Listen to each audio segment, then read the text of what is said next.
Dudes, I invented an amp, and you can play it on Kemper, Tonex, and Neural Amp Modeler.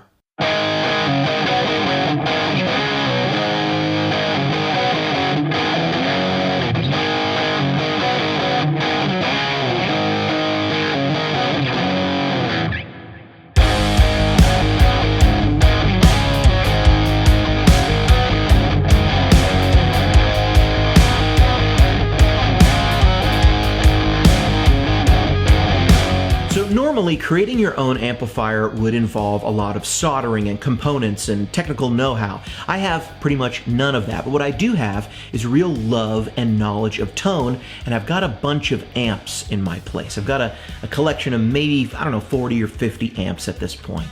And I know that I love Voxy amps. I just love them. But I also love Marshall stuff. And really that sweet spot for me is those amps that are a little bit Voxy, but have the beefed up power section, kind of like an AC50 or like a Matchless Phoenix or an AC100. Something that's kind of Voxy Kerrang, but it's got those bigger EL34s and a little bit of that Marshall-esque kind of vibe. Now, EL34s are some of that, but the Marshall thing is really that higher mid-range. That's what I like when you get an amp really going. I like that character, but I also like the chimey Kerrang kind of thing, and not a lot of amps have EF86s except for Vox style amps. So I started thinking, could I take these two amps that I really love and sort of get the best of both of them? This is a Samson era Bad Cat 30. It's like a Matchless DC 30. This one is Samson era Bad Cat. So I believe identical circuit to the DC 30. This one is a Match Chief, also Samson era. And this is kind of like a Chieftain, but higher wattage. And to me, this is like the Marshall-esque Matchless. It's got that presence, or the brilliance knob on here that's very much like the Marshall presence. And this EQ reminds me a lot of like my 50-watt Plexi.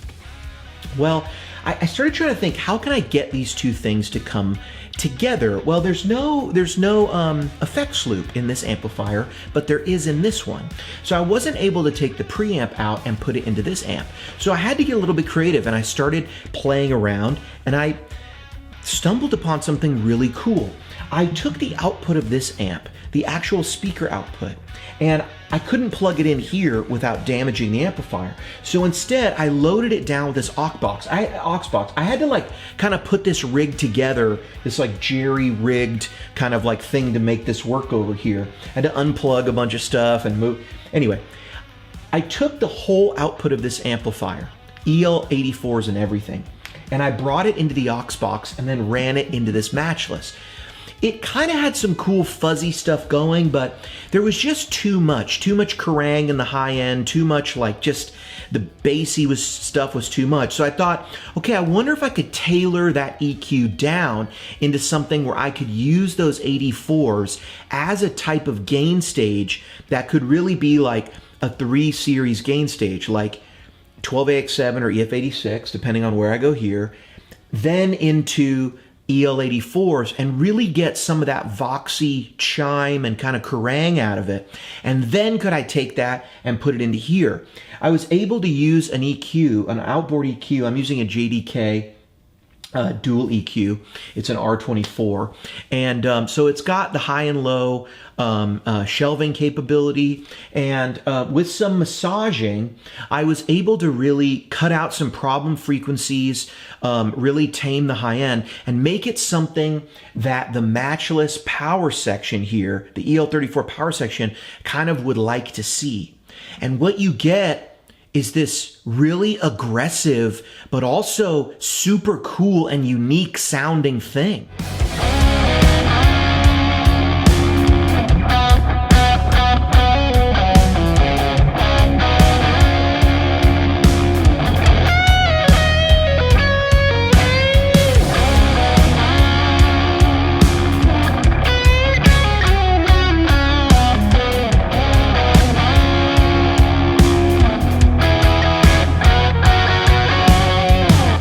It's really interesting having a rig like this because there's all of these opportunities to sort of break things up.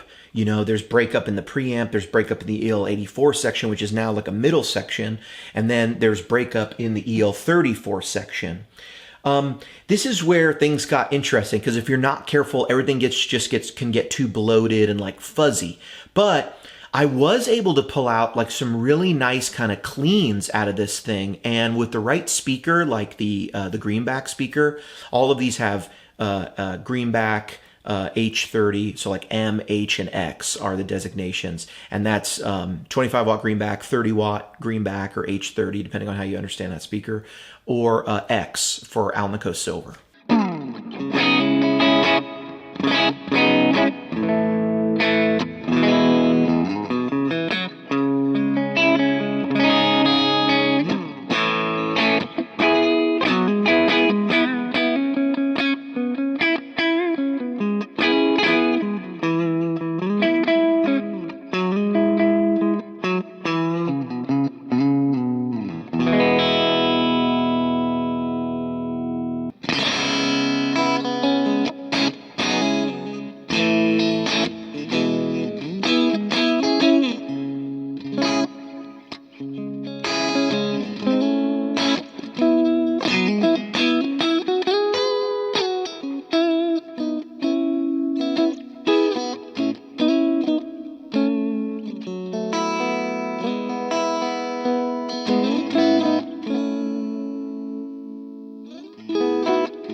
Like, in addition to some of those really like nicer cleans that are like pretty hefty and you wouldn't really expect, they're a little bit difficult to pull out. You have to watch the levels. But in addition to that, you get like this really nice overdrive, and that kind of has like a little bit of a voxy character. But there's this really interesting kind of just fuzzy, explodey quality without being too gained up.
And then, of course, you push it with like a mid-rangey overdrive, and you get all of that lovely like compression in the front end of the preamp section.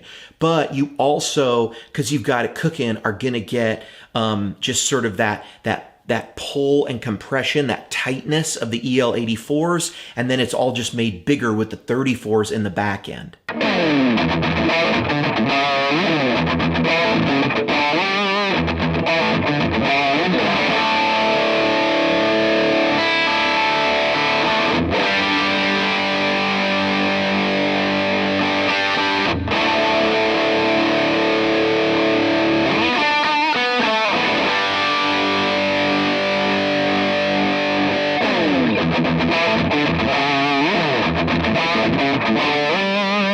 I haven't run into an amp that sounds like this because it's not an amp that exists. You know, nobody makes an amp like this, but it's really a cool idea of three separate sections, this middle power section thing. And, you know, on its own, you get something that isn't quite usable, but if you massage it and get it really into something that the amp wants to see in terms of taming some of that high end, taming some of that heft in the low mid range, I had to pull a lot of that out, then you get the quality of like an 84 into a 34, which is just, it's not something I've ever run into. And I've man, I've been collecting amps for like, like a decade about, and I'm just not aware of anything that quite sounds like this rig.